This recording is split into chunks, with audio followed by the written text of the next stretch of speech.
Ես հիշում եմ Անդրանիկի հայրենական ցավի բուռն արտահայտությունը նույնիսկ օտարների մեջ։ Կարծեմ 1916 թվին Լոնդոնից նոր Թիֆլիս էին հասել մի խումբ անգլիացի հայասերներ։ Պատմում է ներկաներից մեկը։ Ներկա էին Անդրանիկը, ես եւ ուրիշ հայ հասարակական գործիչներ։ Հացկերույթի ընթացքում բաժակաճառեր ասվեցին, վերջում անգլիացիք խնդրեցին, որ Անդրանիկը եւս մի բան ասի։ Անդրանիկը ոտքի ելավ։ Ես տեսա իր կնճռոտ հոնքերը, աչքերին քաշ, բերանի շուրջը ջղային ցնցումները։ Պարզ էր, որ փոթորիկ էր լինելու։ Նա դարձավ ինձ չոր ու վճռական շեշտով։ Ասե, թարգմանե խոսքերս այս մարդկանց բառ առ բառ։ Ասե բարի են եկած։ Շնորհակալ ենք իրենց արած եւ անելիք օգնությանը հայ ժողովրդին։ Գուցե սրանք չգիտեն, որ այսօր Հայաստանում այլևս մեկ հայ մնացած չէ։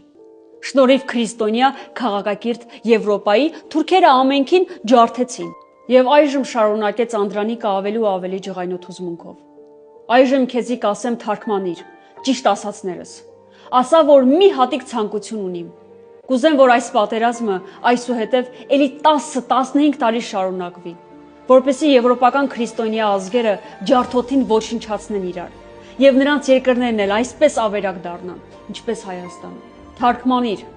ասաց ու նստեց հևալով անհնարին խռովքից։ Ծանր էր իմ դերը, մի կերպ դուրս եկա դրությունից, պատմում է ներկաներից մեկը։